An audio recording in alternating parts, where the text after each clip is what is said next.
nice today, and there's actually a lot of people hiding behind the trees and bushes. It's kind of weird at times when you're walking by.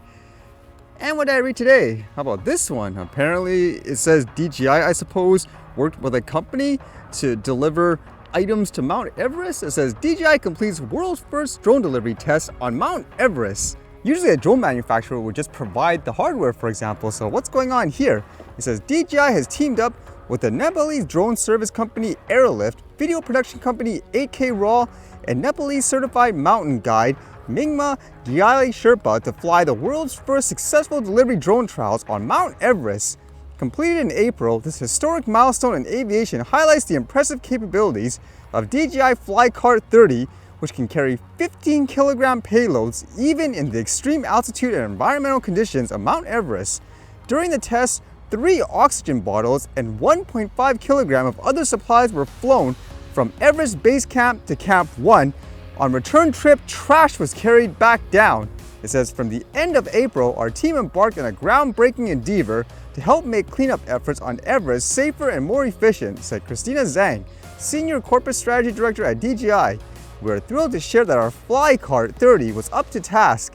The ability to safely transport equipment, supplies, and waste by drone has the potential to revolutionize Everest mountaineering logistics, facilitate trash cleanup efforts, and improve safety for all involved.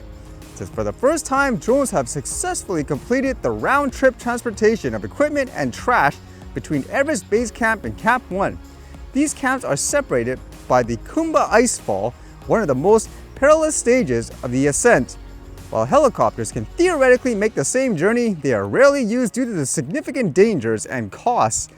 And some more, details about it. It says, before undertaking delivery flights, DJI engineers considered the extreme environmental challenges of Everest, including temperatures ranging between -15 to 5 degrees Celsius, wind speeds up to 15 ms, and high altitudes over 6,000 meters ASL. Rigorous tests of DJI Flycart 30 were then conducted, including unloaded hover, wind resistance, low temperature, and weight capacity tests with successfully heavier payloads. And of course, they mentioned how if you're actually walking through this manually and all that, they say it takes about 6 to 8 hours of their time each day. But of course, with things like this drone, they're saying it's about 12 minutes for a round trip. It makes you wonder too, with all that news about potentially banning DJI drones and so forth in the US, was this, a way to potentially show people you should keep their drone products, for example, despite all that talk and fear about Chinese-made drones per se. And while there's a lot of people using drones for logistics purposes like that, apparently this was kind of interesting. It was in the news where on that reality show, America's Got Talent, that company Sky Elements, that's known for doing a lot of drone light shows, apparently entered the competition. And so you can see here, it says Sky Elements earn a golden buzzer from Simon Cowell for a stunning drone act.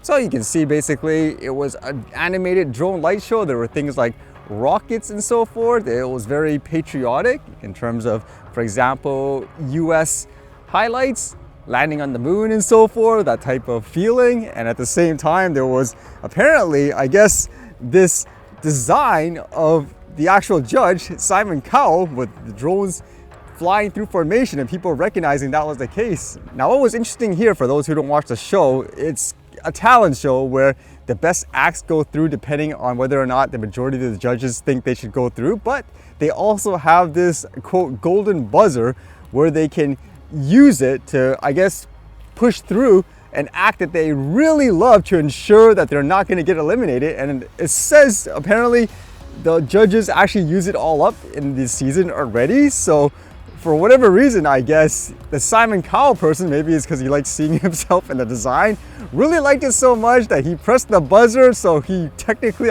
broke the rule, you could say, which is kind of interesting in that case. But it makes you think in terms of drone usage. I wouldn't doubt if more people want to use drones like this artistically. I even mentioned before, that'd be something fun to kind of experiment with, things like a drone light show. But because of things like over-the-top regulations and all that, can you imagine somebody trying stuff like this in their backyard in a very small way, and then you have everybody, for example, saying this is illegal, we're gonna fine you, I don't know what, like $100,000 or something like that just for doing this?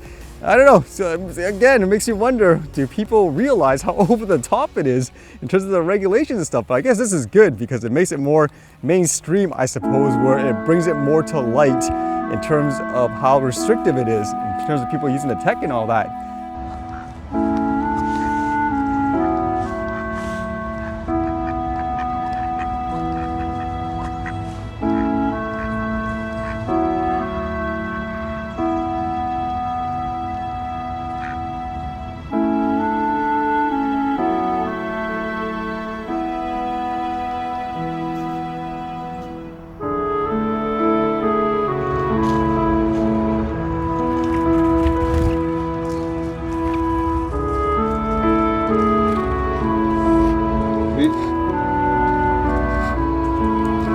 Read. Huh?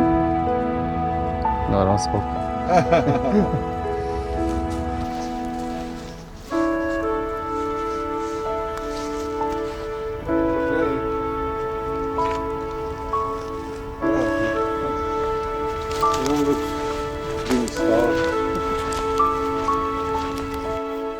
Okay, that's never happened before. I wasn't sure if I heard correctly at first, but apparently he was offering me to smoke weed. You see, it was kind of out of it when he was walking.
All right, see you guys later.